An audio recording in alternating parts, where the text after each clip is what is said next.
Hey there, welcome to another episode of Mind Jam, where we take a closer look at the everyday thoughts that shape our world and maybe, just maybe, see them in a whole new light.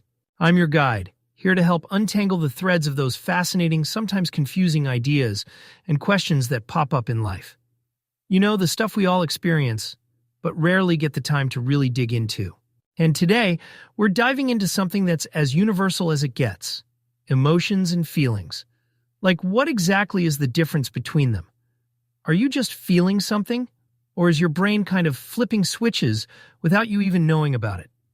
Spoiler, it might be a little more complicated than it seems. So, buckle up, because over the next few minutes, we're going to dissect what makes you feel human, starting with the idea that emotions are automatic. Or are they? All right, so let's dive right into emotions. What are they exactly? Well, emotions are automatic. They're biological responses that your body kicks into gear before you've even had a chance to process what's happening. Think of the amygdala, a small but mighty part of your brain. It's like the command center for emotions. It's the part that, hears a loud bang and tells your body, hey, maybe panic now, before you even understand what caused the sound.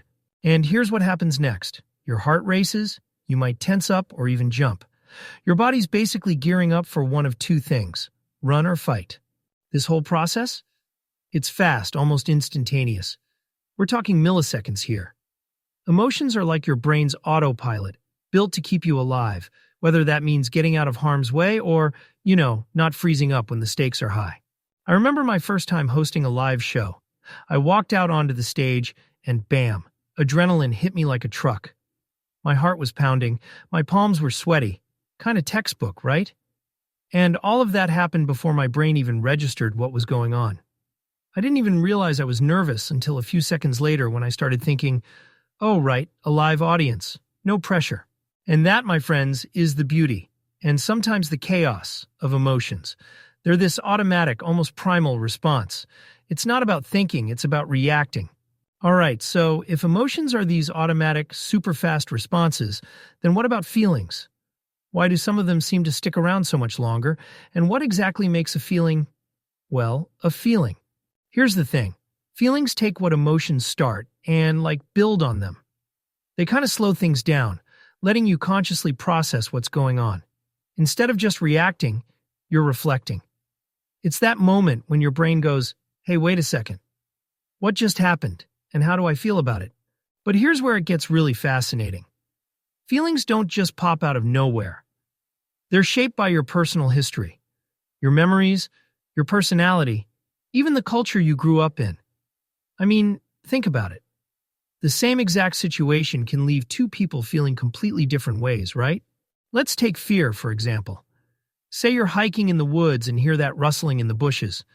The emotion is automatic. Fear, fight or flight kicks in. But the feeling, that's where your brain starts filling in the gaps. Is it just the wind? Or is there a bear behind me? Someone who grew up hiking in those woods might feel calm and confident, while someone who's new to the whole outdoors thing could feel, sheer panic. Now, what's kind of tricky about feelings is how they like to linger. I mean, we've all been there, right? That sense of dread or worry that just kind of hangs out all day, sometimes longer. Why does that happen? Because feelings are tied up with how much attention we give them. Turns out the more you dwell on them, the stronger they stick. That argument you replay over and over in your head, that's how feelings go from a spark to a bonfire. But there's good news here. Being aware of your feelings, really stopping to recognize them, can actually give you some control back. You don't have to be stuck in that loop of worry or frustration. I've read about mindfulness practices where people make this conscious effort to step back and notice their feelings, without judgment. And honestly, it's kind of amazing how powerful that can be. There are stories of people who were essentially trapped in cycles of negative thoughts, resentment, anger, regret, and just by naming those feelings as they happened, they started to feel more in control. It's not an overnight fix, but it kind of proves how feelings, while they feel inevitable, can also be shaped by us. And really, that's the heart of it, recognizing that feelings aren't just something that happens to us. They're shaped by what we've experienced and how we choose to interpret those experiences. That's both the challenge and the opportunity. So, now we've looked at emotions and feelings, one being the automatic spark, the other the reflective flame. But the real magic happens when we understand how they interact. Why? Because it opens the door to better communication and deeper empathy. Think about it. When you can distinguish between the two, you're not just reacting to whatever's happening around you. You're responding in a way that's intentional. Let's say you're in a heated argument. Your emotion might be anger, that quick flash that says, "Hey, I'm under attack here."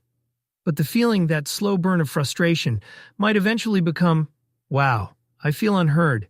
When you stop to figure out what's really driving that feeling, not just the initial emotion, it kind of changes the game.